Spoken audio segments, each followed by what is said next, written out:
Ambassador Kelin, welcome to Roundtable again. Tell me, who is winning the war in Ukraine? Obviously, this is Russia that is going to win. I have no doubts about that. Probably there is, at the moment, we do not have a very visible results, but I would like to attract your attention that Russia has much better adapted to the situation. The political and economical system is stable. Population supports what President Putin is doing. Sanctions do not bring disaster to Russia. They do not rupture the economy. And we have a military-industrial complex which is now works, and we are self-sufficient in terms of continuing what we are doing right now. In contrast, the Ukraine situation is very different. It is hanging on a thin rope. It depends a lot on external financement, and this dependency causes internal troubles. Politically, internally, they have started. And of course, the anticipation that this tiny rope of finance might be interrupted from time to time, it does not motivate, of course, the armed forces to seriously go into struggle as it was in the beginning, and a lot of consequences about that. So the answer is that it's a question of time right now. So you believe Russia will eventually grind this out and defeat Ukraine? It's difficult to say. That depends of what kind of concept of victory will prevail in the end. To defeat totally Ukraine, that is probably an exaggeration, because Ukraine it's a big state with a lot of population. But we need to achieve our goals, and our goals has been formulated clearly, and we will continue to do that. The front line is moving steadily from east to the west, and it continues to move. And I have no doubts that it will continue to move westwards more and more. What does victory look like then, from a Russian perspective? As I have said, I do not know. I do not know. But we need actually to achieve our goals. This is demilitarization of Ukraine, denazification, which is also an important thing, because any notion of existence of Nazi moods or Nazi movements or parties, it should be eliminated from the constitution. Ukraine should be neutral, and all our interests, security interests, should be taken into account not only by Ukraine, but also by European countries, and especially the whole West. That includes the United States. Neutrality, as it has been stated in the Ukrainian constitution, plus the normal conditions for the Russian-speaking population are very important here. Have you been surprised by the strength of the resilience shown by the Ukrainians? No, this strength of resilience has been paid by the Western society, by the European Union and the United States, and we fully understand that the best profession right now in Ukraine, this is a soldier, because he is paid very well and he has to fight for this. But in general, I do not believe that there is a very anti-Russian mood over there, since lots of ties between Russia and Ukraine do exist.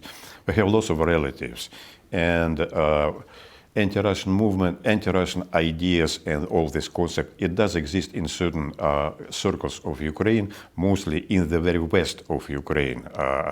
And they have been brought, of course, to Kiev and to the center of Ukraine.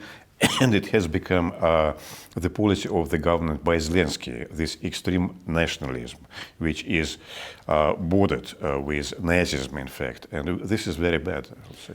We were told at the outset that this was a special military operation. That was the phrase that your President Putin used. Mm-hmm. We're 2 years in now. We were told this would last days, that Russia would walk to victory. 2 years in, and there's still no sign of this victory. It could have happened if Ukraine and especially the West will agree on conditions of the agreement that has been nearly reached in April 2022. We were very close to the agreement, and lots of positions has been reflected, including neutrality, including demilitarization of the machine, that Ukraine will not be threatening, not be a breakthrough instrument against Russia. It all has been agreed. Then Boris Johnson, the then Prime Minister of the United Kingdom, has come to Ukraine, has said no agreements with Russians, you have to go fighting. And it has been also reflected at the communique that has been published by the Foreign Office after his visit. So Boris Johnson, to be clear, Boris Johnson blocked peace efforts. He blocked peace efforts, of course, with a blessing from Washington, because he cannot do it himself personally, but he has come over there.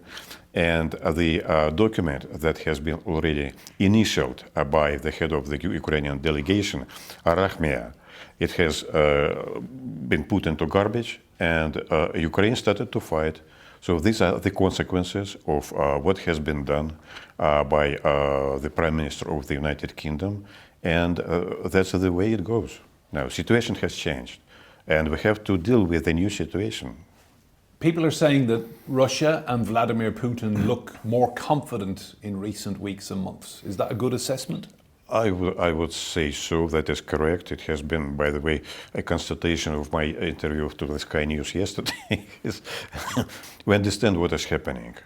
And we understand probably the course of events in the coming months. Contrary to that, I do believe that Ukrainian government do not understand what is happening. It is now in defense. They recognize it in defense, but what the sense of it? Because the further they are in defense, the more the defeat will be deeper and more serious to them. Long term, does Russia want to occupy Ukraine or install a puppet government? I mean, what would be the dream scenario for Russia? I wouldn't speculate on that. That depends. It will be situational as well. Because at a certain point in time, those who are ruling now in Ukraine and those who are in the West are supplying arms and money, they have to recognize facts that Ukraine is going into the abyss. And not to allow totally to go Ukraine into the abyss, they have to stop at a certain point, and then we will have to discuss what will be the end of the exit strategy. Tell me, at what point will Russia accept that everyone needs to sit around the table and talk peace? That is correct, and it is what I am. At the moment, we do not see any serious proposal to this end. We cannot consider as serious proposal this 10 points Zelensky initiative, so-called, because it contains total withdrawal of Russian troops from Ukrainian territory, putting our leaders to the trial in a certain entity. I'm not sure about it. Paying reparation by Russia, all of that. So it is not serious. We are not there. They have the opposite side have to recognize realities in the first place, and second, it has to recognize security interests of Russia, which we are trying to put forward many years. So we are not talking about this recently. We have put it bluntly about NATO enlargement and all of that stuff, that NATO is a threatening organization, that we have got 5 ways. We tried to settle it in the beginning of 90s during the German unification. Let's step a couple of years, 10 years to some 30 years ago. And during that time, we have negotiated that NATO is not going to enlarge. And we launched partnership with NATO. We even tried to be part of NATO, as President has recognized recently. But in return, we have got 5 ways of enlargement of NATO, and we have got NATO close to our borders, and also a promise to Ukraine and Georgia be in NATO. So it's a real fundamental threat to our security. We have to deal with that. On that point, how does Russia feel about Poland, Latvia, Estonia and Lithuania? There is a lot of concern in those countries about a stronger, aggressive Russia going forward.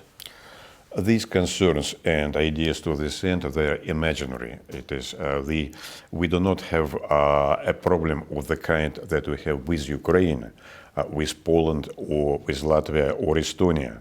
With Ukraine, it is totally different. We do not feel being threatened from Latvia or Estonia, although the behavior of these two very small countries is, of course, I would say appalling, but it's a challenge. They're trying to challenge us on that, challenging feeling that they have NATO forces behind them. It's a bad idea, but it doesn't worth serious military actions, of course. So those who are promoting this idea that we make a threat to this country, they are simply trying to get more money from the budgets for the armed forces. Looking ahead to later in the year, there is an election in the United States. Would Russia welcome President Trump back into the White House? No, we do not support any candidate, either let it be Republican or Democratic candidate, neither officially nor unofficially. We are not influencing, we are not even trying to influence anything like that. All of this depend on the future. Trump is, as president, he has proved that he is unpredictable. And of course, all this will depend on the moods, not those who are around Trump, but on the moods that are prevailing wider in the United States, in the upper class over there. At the moment, we see that it is very much anti-Russian. For a long time, not now, not for 2 years, but it is for a long time very much anti-Russian. We do not know why. Actually, we have some ideas why it is happening. Probably it is an inheritance of the Cold War, since there is a lot of machinery in the US and here in London which continues to think only in terms of pushing Russia, pushing further, and continue to push. They simply do not have any other proposal. And they are talking to the superiors. They are trying to. They are convincing their ministers, the government, the president, that the best policy is to continue to push Russia. So this might happen if Trump will come. This may not happen. So we will see. Ambassador Kelin, thank you so much for your time. Good. Okay.